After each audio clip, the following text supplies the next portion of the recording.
What is the top thing to look for in a CMA? I mean, with this crazy Austin market, one of the hardest things about buying or selling a property is figuring out how much to list a house for, or as a buyer, what to offer without overpaying. You know, if a CMA is created incorrectly or read incorrectly, it could literally cost you thousands. Hi, my name is Susanna Gentry, and this is Tuesday's Tips from your Austin, Texas Realtor. And tonight I'm going to be sharing some valuable information.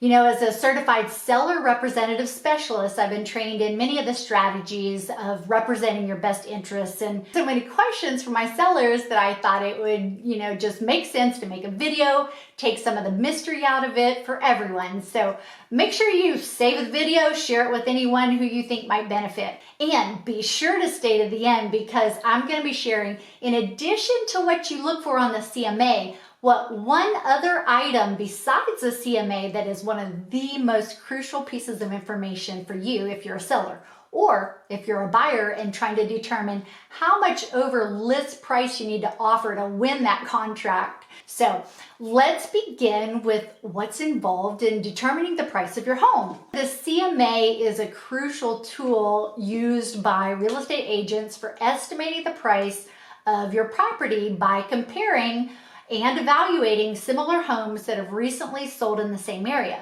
Now, this data uses at least 3 comps that are selected based on the time frame, the size of the home, and age, and each one is thoroughly examined, and you pinpoint how it differs from the home in question. So after the differences are itemized and priced out, the price of the comp is adjusted accordingly.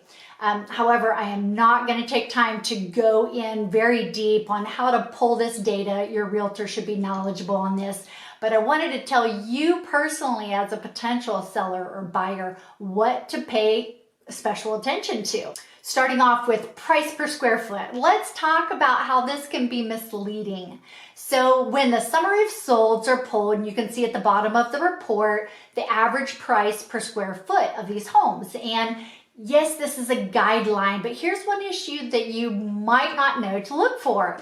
If 3 of those 4 comps are smaller homes, the average price per square foot might be higher, largely because the piece of land that it sits on.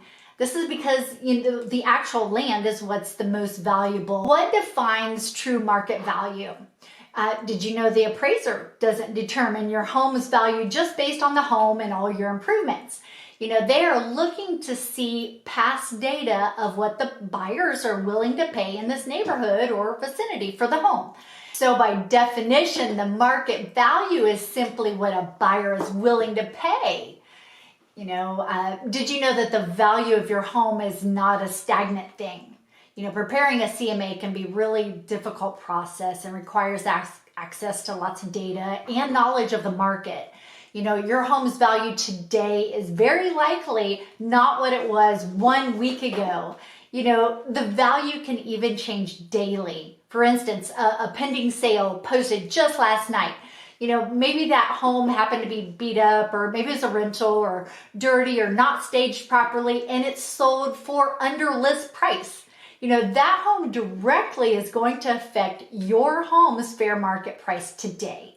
Even though pricing a property, it seems kind of subjective, it actually is a science, and it takes skill and expertise to make adjustments properly. So now for my key point, what is the top thing to look at in a CMA? Check this out. Obviously, you're going to look at a lot of data, such as, at the top of the report, you'll see the active, under contracts, and basically this is just what this home is listing for. This is what the seller hopes to get. But like I mentioned before, this is not true data. You're not going to take this into an account, and likewise, look at the pending. Obviously, you're going to take note of what they're listing for, but the listings that are closed are what you're going to focus on. And in this category, you want to be sure to have the most recent. As you see here, there's one from last September, which opposing agents or appraisers can justify because we can pull dates up to 180 days or 6 months back.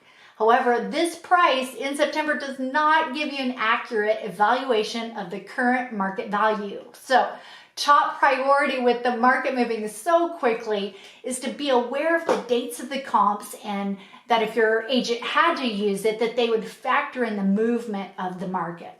Now, earlier I promised another item that is one of the most crucial pieces of information, and this takes me to my favorite and probably one of the most underused tools, the Fannie Mae report. You can select the whole neighborhood to see how it is trending, or you can select the actual comparables to see how they are trending. And you can see history and number of homes available and the absorption rate, but primarily you'll notice what I highlighted, and that's going to tell you how much over list you can expect your house to sell for, or as a buyer, how much you should be willing to offer over list price. Well, I know I packed a lot of data in tonight.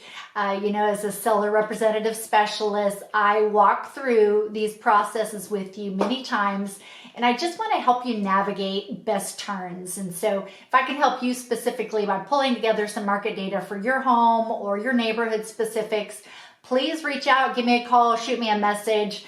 I hope you found this information helpful. Please don't forget to give me a thumbs up and be sure to subscribe to my YouTube channel. It'll be linked below the video so you stay in the know and up to date on Austin real estate. Again, my name is Susanna Gentry, and this is Tuesday's Tips from your Austin, Texas Realtor. See you next week.